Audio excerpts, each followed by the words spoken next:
আমাদের এখানে একটু চেক আউট হবে, আমাদের সমস্ত ডকুমেন্টস গুলো যাচাই করবে। তো বন্ধুরা, আনিনি ঢোকার আগে আমরা রোয়িং থেকে যাওয়ার সময় এই সমস্ত চেকিং চলছিল এবং আমার সমস্ত অ্যাড্রেস সবকিছু নিল, কতদিনের জন্য আমরা যাব না যাব। তো ম্যাডাম এখানে সমস্ত কিছু ইনফরমেশন নিয়ে নিল।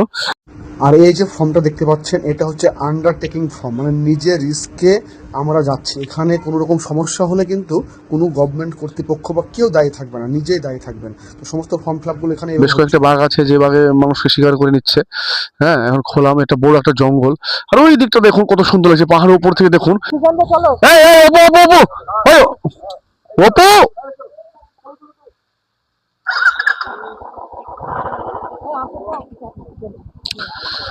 ওই একসাথে যাবো, ওই গাড়িগুলো যাবে,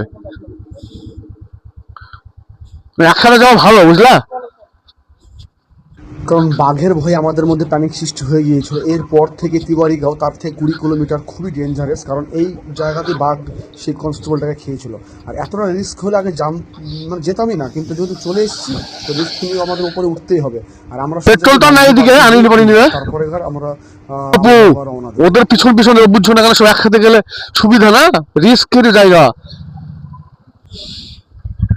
প্রচণ্ড ঠান্ডা লেগে গিয়েছিল, মানে বৃষ্টি হচ্ছিল আর এতটা ঠান্ডাতে কথা পর্যন্ত বেরোচ্ছিল না। যাই হোক বন্ধুরা, ভিডিওটাকে শেয়ার করবে, সমস্ত আপডেট